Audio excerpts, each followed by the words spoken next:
자, 여러분 안녕하세요. 반갑습니다. 건강보험 이론 및 실무2의 고요입니다. 자, 오늘은 지난주 기본 진료료에 대해서 공부를 했고 이번 주도 진료 행위료 산정하기에서 이어서 공부를 좀 해볼 건데요. 자, 이번 주는 어떤 거를 공부를 할 거냐면요. 검사료, 검사료, 그 다음에 영상 진단에 대한 방사선 치료료, 그 다음에 투약료, 조제료, 주사료에 대해서 살펴볼 거예요. 그래서 이제 각각에 대한 산정 지침이라든지 뭐 수가 산정할 때 뭐 몇 퍼센트 가산해야 되는지 이런 것들을 조금 유념하면서 같이 따라와 주시기 바랍니다.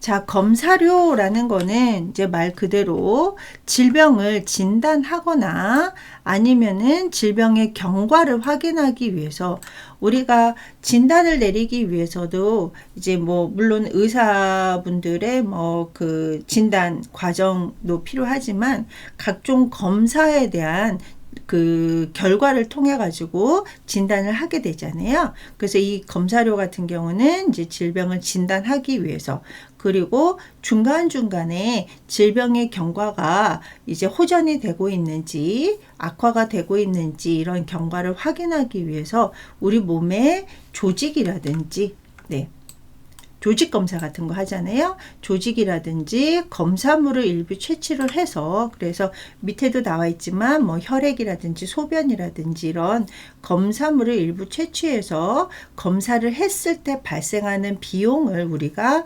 검사료라고 합니다. 그래서 검사의 종류에는 일반적으로 이제 혈액이라든지 소변, 물론 이제 뭐 대변 검사도 있죠. 그래서 이제 뭐 스토리 익자미네이션이라고 해서 대변 검사 밑에서 한번 살펴볼 거고요. 또 이것뿐 아니라 그 우리 각 장기의 기능 검사라든지 아니면은 뭐 내시경 검사도 있고 초음파 검사도 있죠. 그런 이제 기계를 이용한 검사라든지 아니면은 이제 아까 나왔던 이제 우리 장기의 일부 조직을 샘플링 해가지고 이제 바이옵시라고 하죠. 그래서 조직 검사 뭐 이런 식으로 검사의 종류가 조금 몇 가지로 나뉘고요. 자, 그 다음에 우리가 검사를 했는데 검사료를 산정할 수 없는 이런 예외가 있단 말이에요. 그래서 이제 외관을 검사하거나 이제 뭐 취기라든지 색도 이런 것들에 대한 간단한 검사라든지, 그 다음에 이제 간단한 계산 방법에 의해서 검사치를 얻는 경우에는 검사료를 산정하지 아니한다 이렇게 되어 있습니다. 그래서 우리가 검사를 했다고 그래서 다 검사료를 산정할 수 있는 것은 아니기 때문에 우리가 검사료를 산정할 수 있는 경우와 없는 경우에 대한 정확한 이제 그 아웃라인을 잡고 계셔야 되겠죠. 자, 그 다음에 이제 검체 검사 및 이제 소변 검사에 대해서 살펴볼 건데, 우리 검체 검사 이제 앞에서 검체 종류에 대해서 나왔었잖아요. 그래서 이제 그 블러드 컬렉션 체열을 해가지고 우리가 뭐 혈구라든지 그래서 뭐 적혈구, 백혈구, 혈소판 이런 이제 혈구 성분이라든지 혈청 성분, 각종 이제 우리 뭐 콜레스테롤이라든지 혈당이라든지 이런 이제 성분을 검사하는 것도 있고요. 그 다음에 간 기능 검사라든지 우리 리버 펑션 테스트라고 해가지고 우리 간 기능 검사하는 게 있잖아요. 그리고 이제 신장 기능이라든지 아니면은 이제 그 내분비 기능, 그래서 이제 뭐 우리 내분비계에서 보면 뭐 췌장이라든지 갑상선이라든지 그 호르몬이 분비되는 이런 각 장기들이 있었잖아요. 그래서 이런 내분비 기능 이런 것들을 이제 그 혈액을 채취해서 할 수 있는 검사가 있고요. 그 다음에 여기 유린 어널라이시스라고 해가지고 소변 검사를 통해서 우리 이제 혈당 검사도 하지만 소변으로 또 당뇨 검사도 하잖아요. 그래서 뭐 당뇨라든지 그 소변 내에 뭐 단백질이라든지 아니면은 뭐 적혈구라든지 이런 것들 나올 수 있는 것들에 대해서도 소변 검사를 하게 되고요. 그 다음에 앞에서도 잠깐 말씀드렸다시피 스토리 익자미네이션이라고 해서 대변 대변 검사를 통해서 이제 혈액이 이제 검출이 되는 건지, 아니면 요즘 뭐 그 기생충 뭐 이런 것들이 많지는 않지만 대변 검사를 통해서 이런 이제 기생충의 뭐 이런 것들도 검사를 할 수 있습니다. 그래서 우리가 이제 검체의 종류 같은 경우는 어떤 것들이 있었는지 좀 살펴봤고요.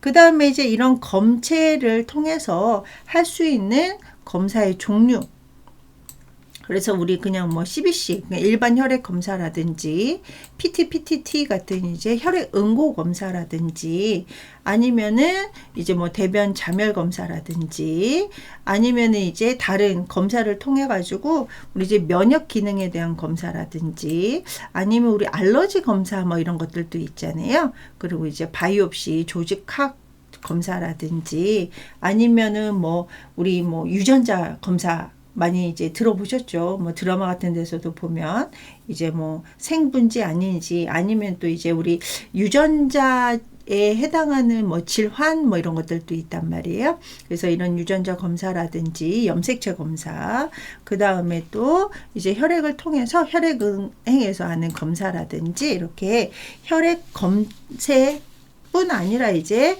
여러 가지 위에서 나오는 그 검체를 통해 가지고 검사할 수 있는 종류가 굉장히 많습니다. 그래서 우리가 이 검체 검사 종류에 따라서 또 우리가 이제 그 산정을 하실 수 있어야 되고요.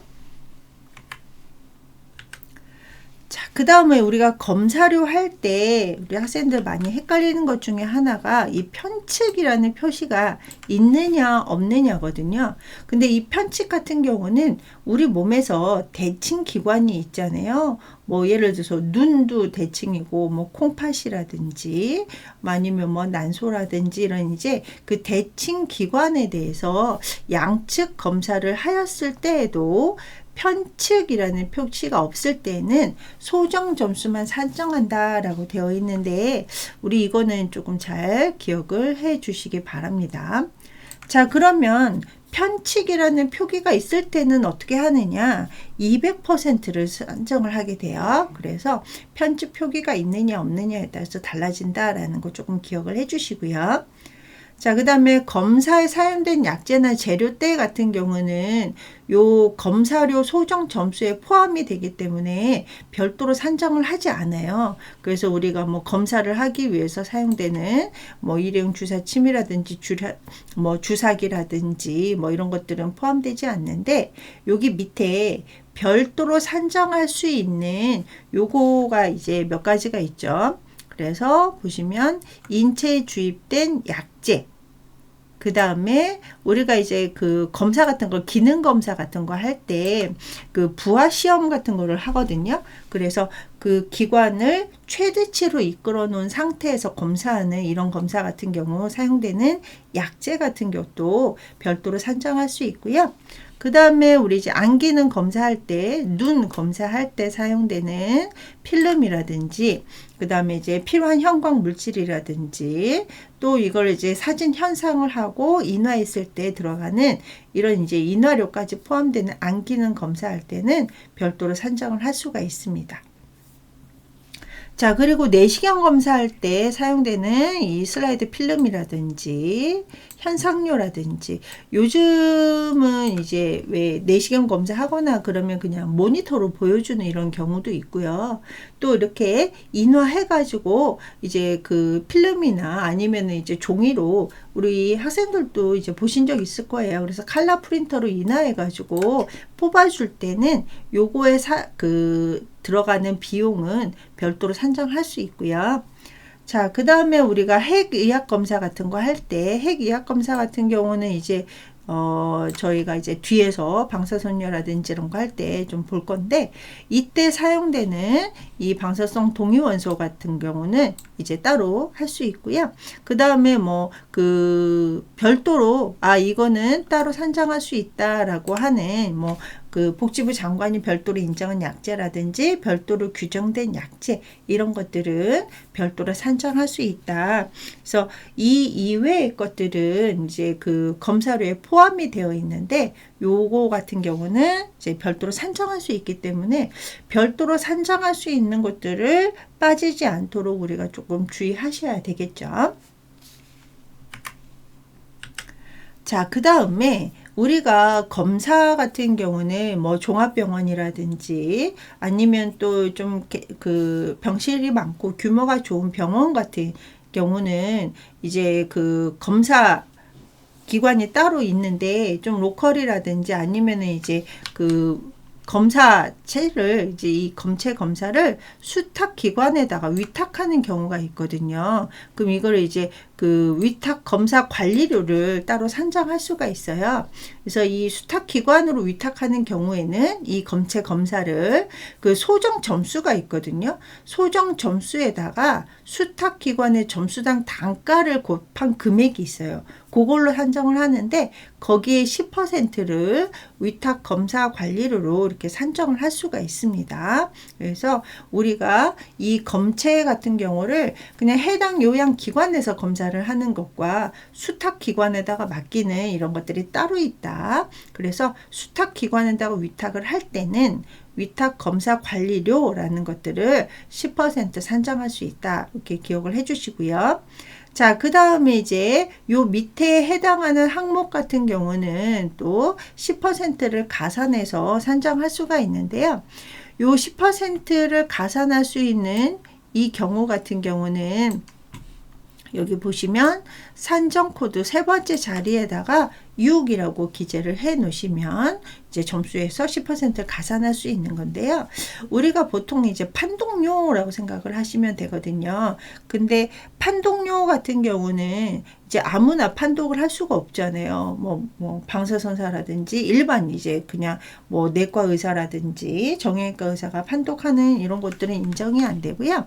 자, 여기 보시면 이제 그 판독 같은 경우는 이제 진단검사의학과 전문의가 판독을 하고 그 다음에 그 소견서를 비치했을 경우에는 10%를 이제 산정할 수 있다라고 되어 있고, 자, 그 다음에 여기 보시면 병리과 전문의가 병리과 전문의가 우리 뭐 면역 글로불린 검사라든지 그 표지자 검사라든지 아니면은 이제 뭐 유세포 측정법에 의해서 한 검사라든지 이런 그 지금 쭉 나번에 나열되어 있는 이런 검사에 대해서 병리과 전문의가 판독을 하고 마찬가지로 소견서를 이제 비치했을 때도 10% 가산할 수 있다.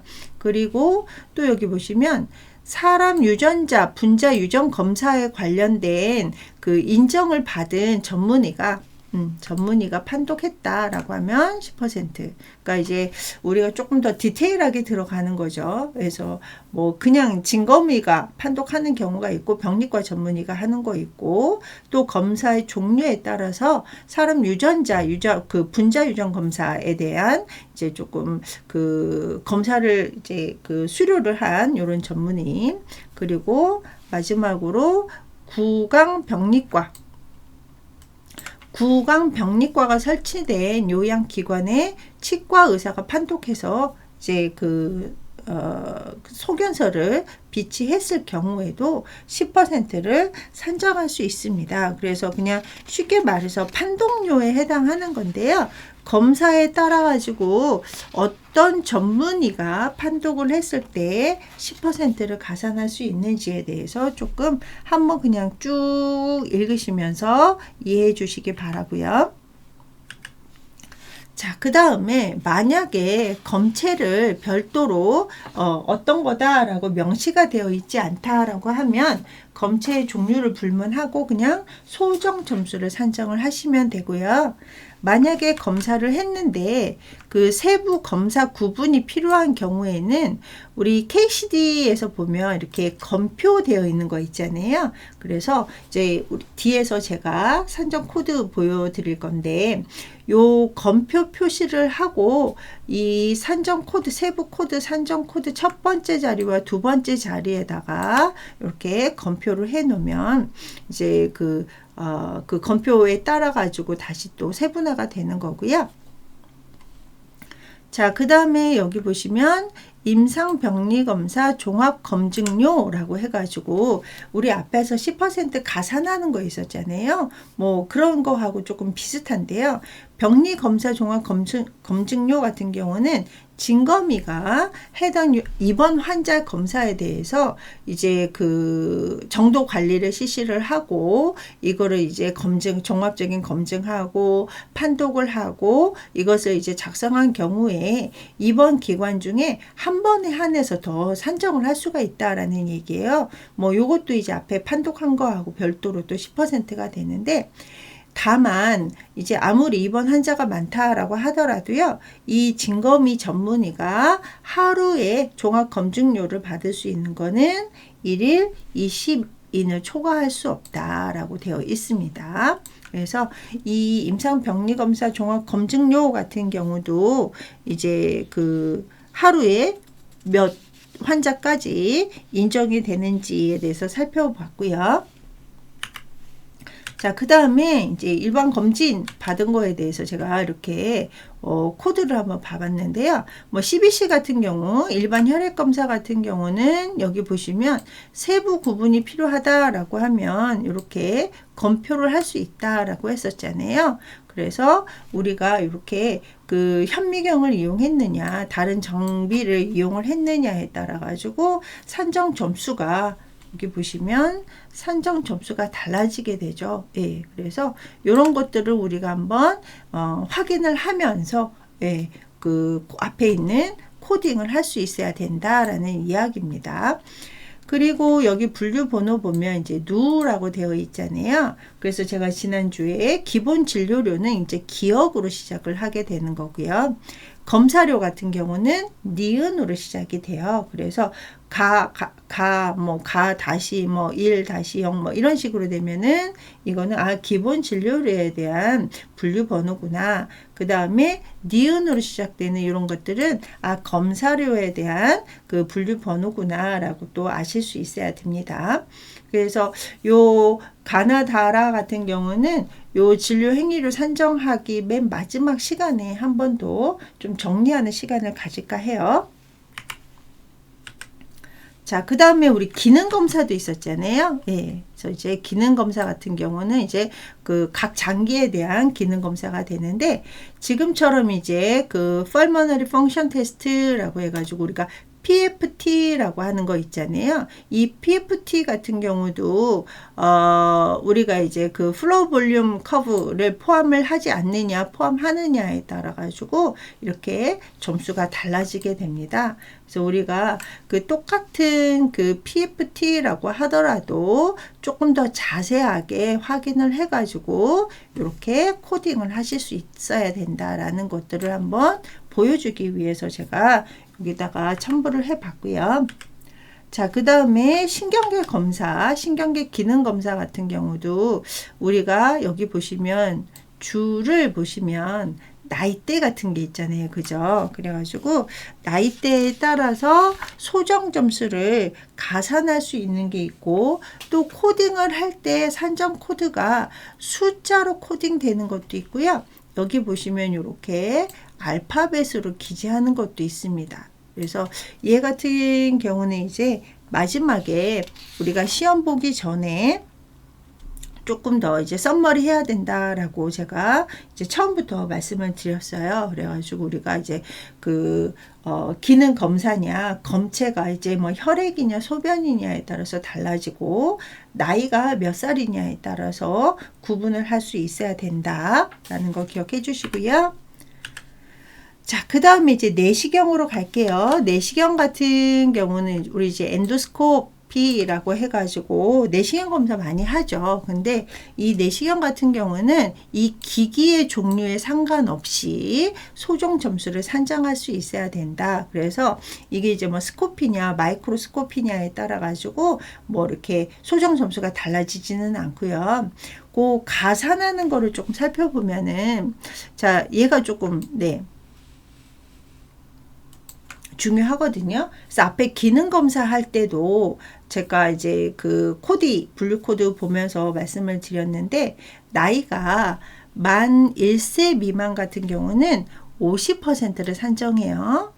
자, 그 다음에 1세에서 6세 미만 같은 경우는 30%를 가산합니다. 그래서 요거는 이제 그 내시경뿐 아니라 뭐 천자라든지 뭐 이런 것들도 이제 마찬가지이기 때문에 이제 공통적인 것들은 한꺼번에 모아서 암기해 주시고요.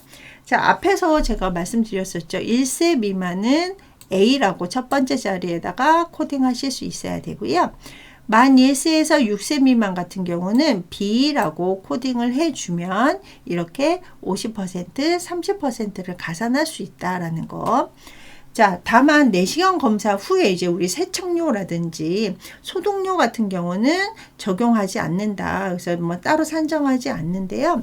그 진정 내시경 같은 경우 우리 세데이션 시키는 거 같은 경우는 뒤에서 다시 한번 말씀드리고, 자, 여기 보세요. 우리 그 내시경 검사하면서 바이옵시 하는 경우가 있잖아요. 내시경 하면서 아, 이거는 뭐 폴립 같은 경우 한번 검사를 해보자 라고 한다든지, 아니면은 뭐 예를 들어서 위 내시경을 했는데 위 조직이 조금 뭐 이렇게 지저분한 뭐 이런 것들이 있다라고 하면 또 한번 그 바이옵시 생검을 해보자 라고 하는 경우가 이제 발생이 되거든요.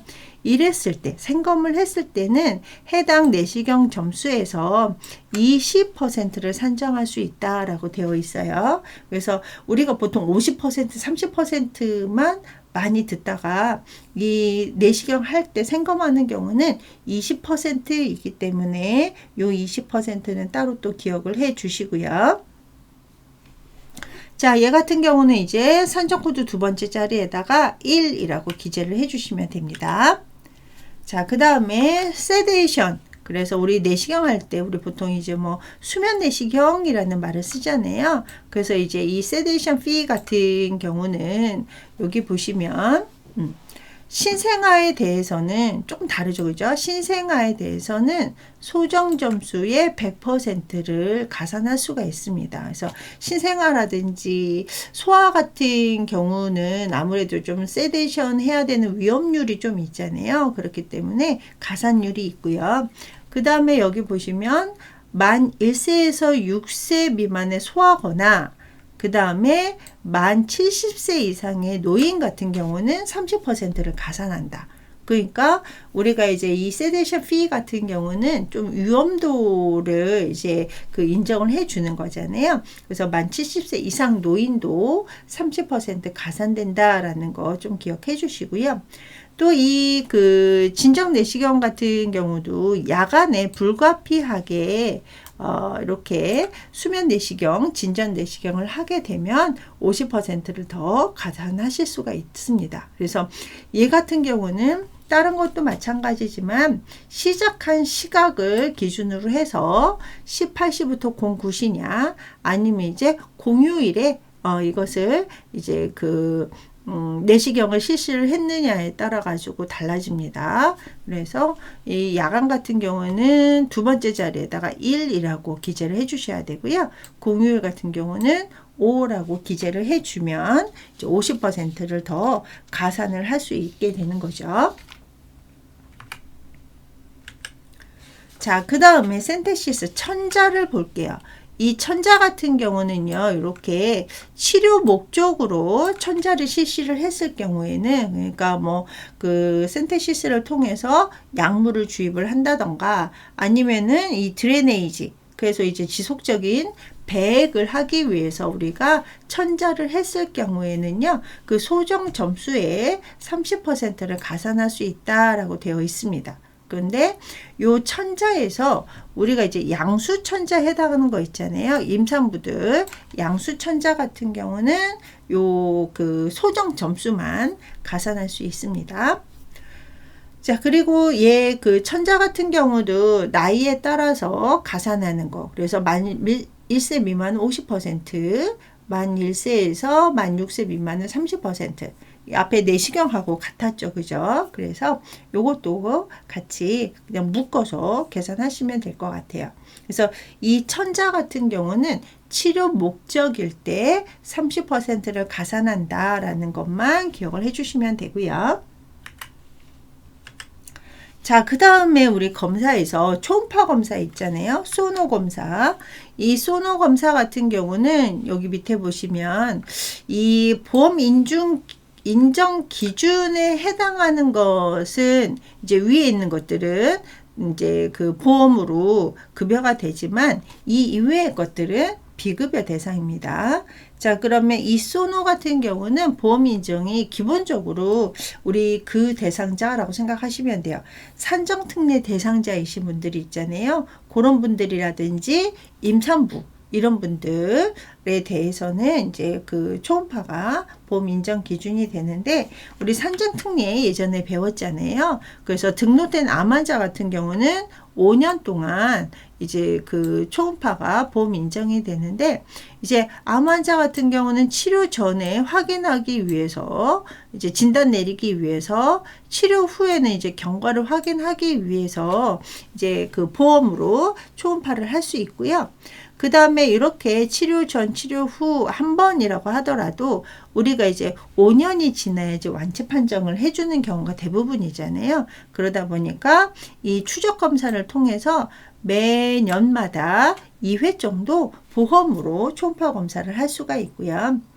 자, 그 다음에 우리 산정특례 대상자 중에 뇌혈관 질환자이신 분들 수술 30일 이내 인정이 되잖아요. 그래서 요렇게 30일 안에 이제 입원해서 수술받고 뭐 그 팔로우하고 이럴 때는 이렇게 2번 이내에 인정이 되는 거고요. 마찬가지로 심장질환 대상자분들 같은 경우도 수술 최대 30일 동안 해가지고 이 심장은 3회 이내에서 인정이 된다. 그래서 뇌혈관 질환 대상자분들은 2회, 심장질환 대상자분들은 3회까지 이 소노 검사가 보험 혜택이 되는 거고요. 그 다음에 우리 이제 산정특례 대상자 중에 희귀난치성 질환 대상자분들 계셨잖아요.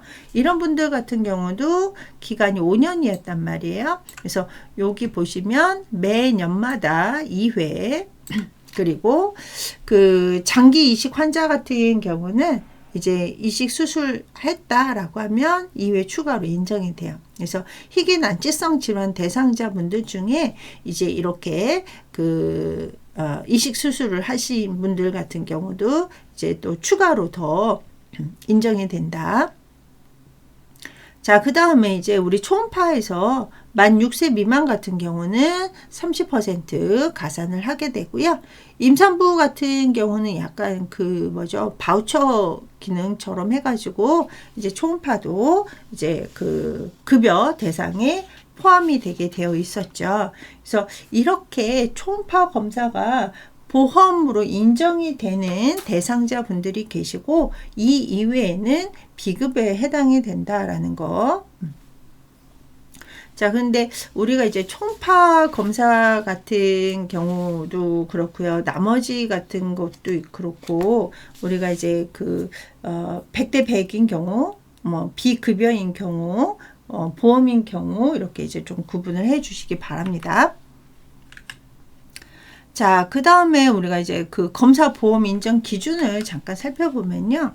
우리가 앞에서 신경학적 검사 봤었잖아요. 그죠? 그래서 신경계 질환 같은 경우 신경학적 검사를 하면은 이제 그 1월에 한 달에 이제 뭐 여러 번 했다라고 하더라도 한 번만 이제 보험 인정이 된다라는 이야기고요. 그 다음에 우리 이제 그 안기능 검사 있잖아요. 정밀 안정 검사 같은 경우는 이제 2회 이상 실시했다라고 하더라도 2회까지만 인정이 된다라는 거 한번 이렇게 쭉 사례에 대해서 살펴봤습니다. 자, 그 다음에 이제 우리 영상의학 진단료를 잠깐 살펴보고 2교시 이어서 할 건데요. 자, 이 영상 진단이라든지 방사선 치료료 같은 경우는 우리 이제 그 엑스레이라든지 아니면 이제 각종 특수 영상을 촬영할 수 있는 이런 각각의 장비를 통해 가지고 여기 보시면 우리 방사선으로 질병을 이제 진단하기도 하고요. 그죠? 우리 어퍼지아이 검사 같은 경우도 그 상부 위장관 그 질병을 진단하기 위해서 또 사용이 되잖아요. 그 다음에 또 하나 우리 방사선 치료, 뭐 암 환자분들이라든지 그죠? 그래서 이제 우리가 뭐 항암 치료를 하는 것 중에 방사선 치료가 있었단 말이에요. 그래서 방사선을 이용을 해서 치료를 하는 비용. 그래서 진단을 내리기 위해서 치료를 하기 위해서 이 영상 진단이라든지 방사선을 이용하는 비용. 우리 검사 같은 경우도 마찬가지였죠. 진단이나 치료를 하기 위해서 들어가는 것들. 자, 근데 우리가 이 영상의학 진단료는요, 크게 세 가지로 나뉘어집니다. 그래서 우리가 일반 엑스레이 있잖아요. 엑스레이를 이용하는 단순 영상 진단이라든지 아니면 이제 각 장기를 이제 뭐 위장이라든지 소장이라든지 식도 이런 것들을 여기 보시면 조영제를 이용을 해서 촬영하는 경우는 특수 영상에 들어가는 거고요. 그 다음에 우리 이제 내부 조직, 그래서 뭐 뇌라든지 아니면 뭐 심장이라든지 뼈 이런 내부 조직을 영상으로 직접 들여다보는 이런 것들을 핵의학 영상 진단이라고 합니다. 그래서 이렇게 그 영상의학 진단료는 세 가지로 나뉘고요. 세 가지에 따른 나이라든지에 따라서 이 가산율이 달라지거든요. 그래서 우리가 요거를 이제부터 살펴볼 건데 우리 학생들 잠깐 쉬었다가 자세하게 살펴볼게요.